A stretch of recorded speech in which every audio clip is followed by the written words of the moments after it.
Ayat perlindungan ini, jamaah sekalian, saya harap ayat ini yang terkumpul sangat bermanfaat untuk ketenangan, untuk sakit hati, untuk iri, untuk hasud, sifat sombong, untuk berlindungan dari kesurupan, dari gangguan jin, syaitan, kemudian dari sihir. Kalau ada orang yang sakit hati mau bikin sesuatu supaya kita tidak lancar usaha, tidak lancar hidup kita, apa saja masalahnya, insya-Allah dengan berkat dan kekuatan ayat ini sangat luar biasa manfaatnya. Termasuk untuk penyakit-penyakit kita. Kalau ada yang sakit, biarpun penyakitnya itu sampai kanker, insya-Allah disembuhkan oleh Allah Subhanahu wa taala. Dan ini bukan pertama saya bagi. Ini bukan pertama. Sejak saya di Madinah. Sebenarnya Bapak Ibu, saya waktu dari Madinah, alhamdulillah dari usia saya 15, saya biasa meruqyah orang. Tahu ruqyah? Tapi sejak saya datang ke Indonesia, saya stop. Kenapa saya stop di Indonesia? Karena berlebih-lebihan. Nawaitu kita membacakan untuk orang, dan izin Allah dia sembuh, tersebar cerita, oh Syekh Ali dari Madinah hebat. Itu gara-gara itu saya tidak mau. Tapi saya, supaya anda sekalian mendapatkan manfaat, saya membagikan semua, biar anda sendiri mengobati diri sendiri. Tidak usah tunggu siapa-siapa, dan tidak usah bayar ke saya atau bayar ke siapapun. Anda bayar lillahi ta'ala sedekah saat anda baca doa ini atau baca ayat-ayat ini, mulai dari suratul Fatihah. Dan saya berikan rahasia suratul Fatihah, termasuk anak kita. Bapak Ibu, kalau ada di antara kita yang punya anak, istilah bahasa kita nakal, susah, tidak bisa salat, tidak bisa rubah, tidak bisa menjadi baik, saat dia tidur, boleh bapaknya atau ibunya membaca Al-Fatihah dekat telinganya berkali-kali. Berkali-kali dibacakan Al-Fatihah. Kalau bisa saat dia masih belum tidur, kita ajak sama-sama membaca Al-Fatihah tanpa batas, berkali-kali, sampai anda merasa sudah ngantuk atau sudah capek, sudah stop, tidak ada batasnya. Itu subhanallah sangat luar biasa manfaat. Dan saya menajarkan keluarga termasuk anak saya, apapun sakitnya, dibacakan Al-Fatihah tanpa batas, sembuh. Tidak perlu insya-Allah ke dokter. Jadi jamaah sekalian, Al-Fatihah memang sangat luar biasa. Tapi mohon maaf, banyak yang suka memang baca Al-Fatihah, tapi belum memiliki keyakinan dan kekuatan dan barakahnya Al-Fatihah ini. Cukup dari nama Al-Fatihah untuk segala pembukaan, membuka semua masalah, membuka semua masalah. Selainkan suratul Fatihah, dari awal suratul Baqarah, kemudian ayat Al-Kursi, 3 ayat yang terakhir suratul Baqarah juga, dan ayat-ayat nanti insyaAllah semua akan dapat kopiannya. Tapi ada yang perlu saya jelasin, bisa teruskan.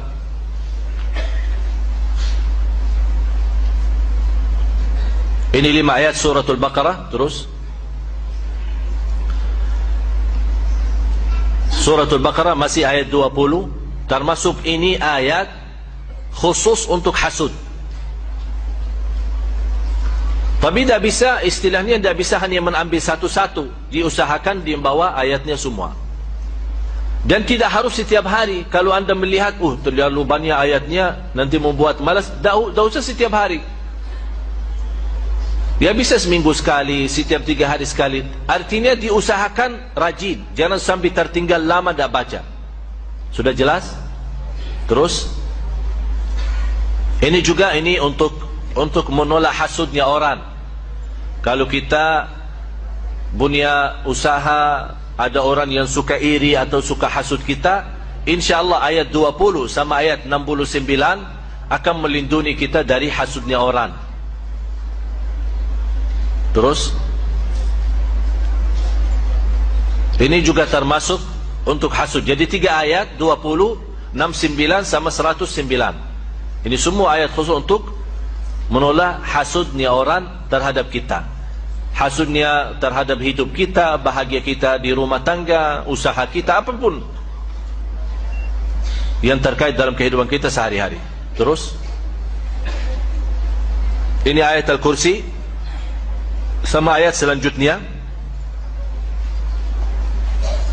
Terus lagi, teruskan. Ini semua ayat-ayat masih di suratul Baqarah. Tapi yang penting saya mau akan jelaskan cara-cara untuk memakai, bagaimana cara berobat, menobati diri sendiri atau menobati orang lain. Artinya orang lainnya, anak kita, suami kita, istri kita. Udah mau azan ya, jangan kemana-mana, sesaat lagi kita kembali.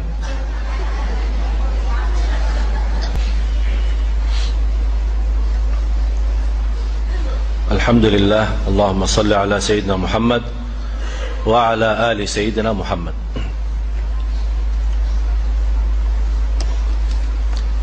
Ya, terus ini juga termasuk ayat melindungi kita dari hasud, surat An-Nisa 54.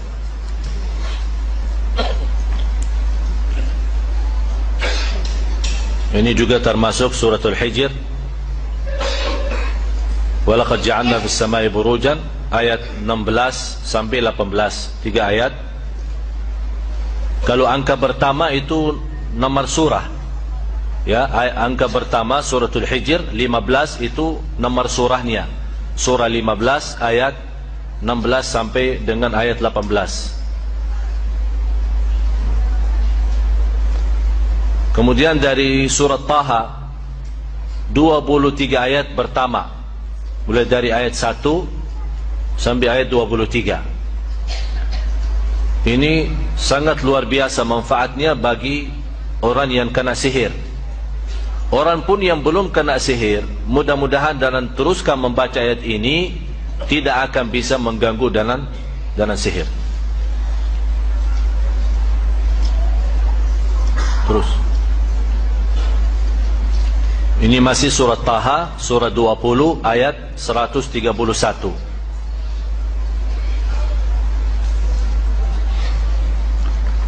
Kemudian suratul Saffat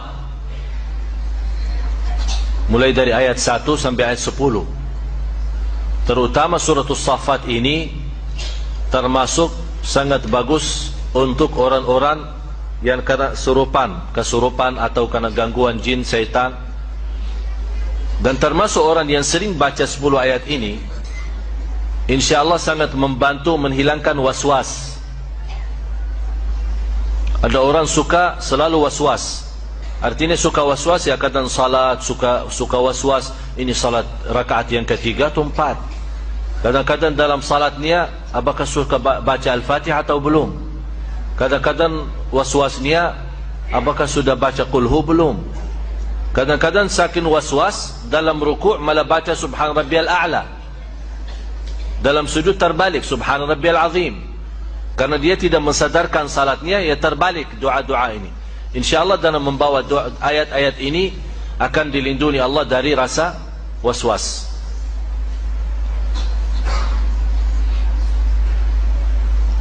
Terus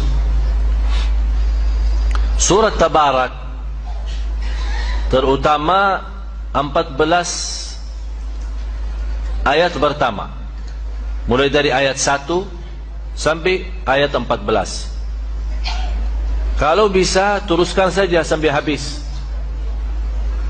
Kenapa sampai habis?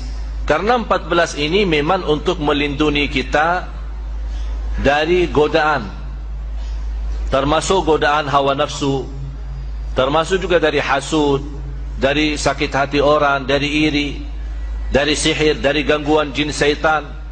Dan sekaligus kita mendapatkan, kalau kita teruskan sampai habis, akan mendapatkan perlindungan Allah dari siksa kubur. Berarti surat Tabarak, kalau boleh di antara ayat-ayat ini, kalau boleh yang dirajinkan dan teruskan baca setiap malam atau setiap hari adalah surat Tabarak. Selain suratul Baqarah, surat Tabarak. Dan saya pernah sampaikan, maksimal atau minimal kalau tidak bisa membaca semua ayat tersebut, jangan sampai lewat satu hari belum membaca 11 ayat daripada surat Al-Baqarah. Sudah tahu 11 ayatnya itu? Selain suratul Fatihah, baca 5 ayat pertama suratul Baqarah, ditambah 3 ayat bertengahan suratul Baqarah, ayat Al-Kursi, dan 2 ayat selanjutnya, 255, 256, 257, 3 ayat. Dan ayat pertama 5 menjadi jumlah berapa? 8. 5 ayat pertama sama 3 ayat, 255, 256, 257, jadi 8. Kemudian 3 ayat yang terakhir suratul Baqarah, 284, 285, 286, menjadi jumlahnya 11. Ditambah habis 11 baca surat Tabarak. Ini yang 11 kalau boleh dijadikan wirid kita sehari-hari, jangan tertinggal. Untuk apapun, termasuk godaan batin kita, fikiran, waswas. InsyaAllah kalau anda 11 ayat terjaga dan setiap hari, Quran dari 1 minggu anda bisa hafal. Karena sering dibawa, sering dibaca. Malah saya yakin di antara bapak ibu ada yang sudah hafal. Ada yang hafal ayat Al-Kursi? Semua kan? Kenapa bisa hafal ayat Al-Kursi? Ya, sering dibaca. Berarti ini salah satu cara mudah hafal Al-Quran, sering baca. Terus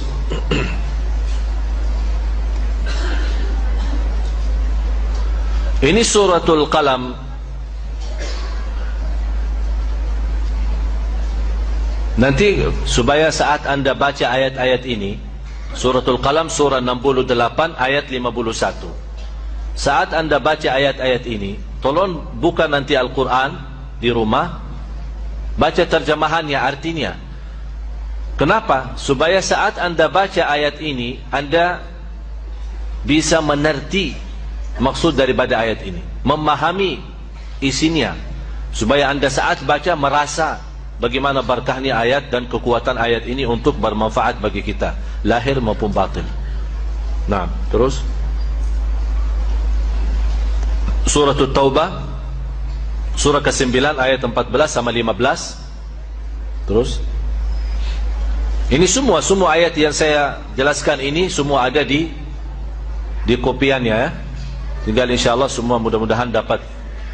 Terus ada yang sudah dapat? Kayak ini ada sebagian dapat sana. Ya udah nanti. Ya, nanti diatur habis salat insyaallah masing-masing dapat.